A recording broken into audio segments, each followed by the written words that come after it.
Hello everyone, it is my great honor to be here and to present our poster. The title of our project is Real-Time Network Assessment and Updating using Vehicle Locating Data. My name is Chen and my supervisor is Dr. Tien. We are from School of Civil and Environmental Engineering, Georgia Institute of Technology. Let me zoom in a little bit and get started with the background. In the past decades, hydrological disasters have increased and have caused great damages to our infrastructure systems. To ensure timely maintenance and road evaluation after a hazard, traffic information should be collected in a prompt manner. Most of the past studies used stationary sources to evaluate road conditions. However, relatively less attention was paid to the use of mobile sources.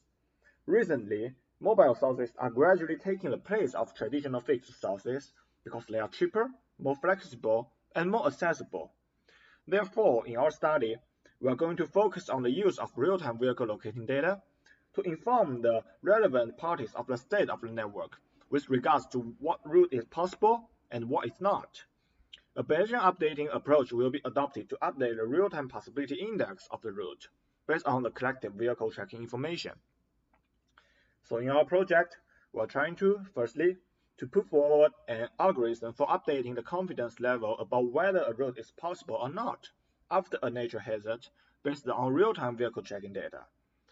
And secondly, to discuss the relationship between the characteristics of the route and its possibility after extreme weather. And furthermore, to apply probability theory to predict the possibility of other routes with similar features. And thirdly, to build up a real-time system that can update the possibility of the route network based on vehicle tracking data and a Bayesian updating approach.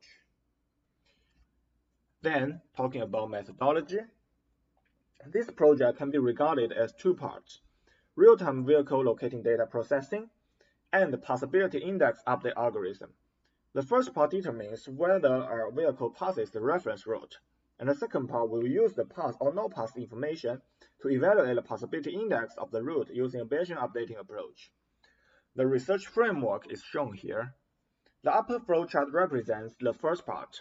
Firstly, vehicle locating information will be collected, and then it will be sent to the backend, and the Google algorithm will generate a reference route between point I and I+2. Then, point I+1 will be used to check whether the vehicle chooses the route. Then the pass or no pass information will be sent to the Bayesian network for updating, which is the second part. In the second part, firstly, the GAMS data and the Web EOC report will be integrated to generate an initial possibility index for the route. Data extraction techniques will be adopted to filter out some key factors that have influence on the index, and they will be listed in the software to build up the Bayesian network. After the pass or no pass information flows in, the system will update possibility index in a real-time manner and send the information to related parties for further decision making.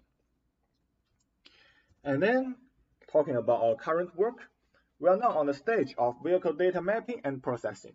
I will use the example of the track of one vehicle for demonstration.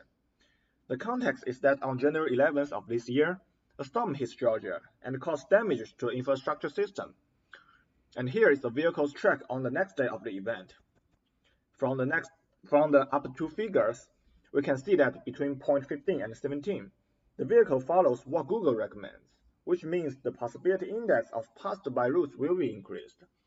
The possibility index of the alternative routes will not be decreased because they are not the reference route. However, from the bottom two figures between point 23 and 26, the vehicle didn't follow what Google recommends, but chose a much longer way. It means that the possibility index of passed-by routes will be increased because they have successfully passed.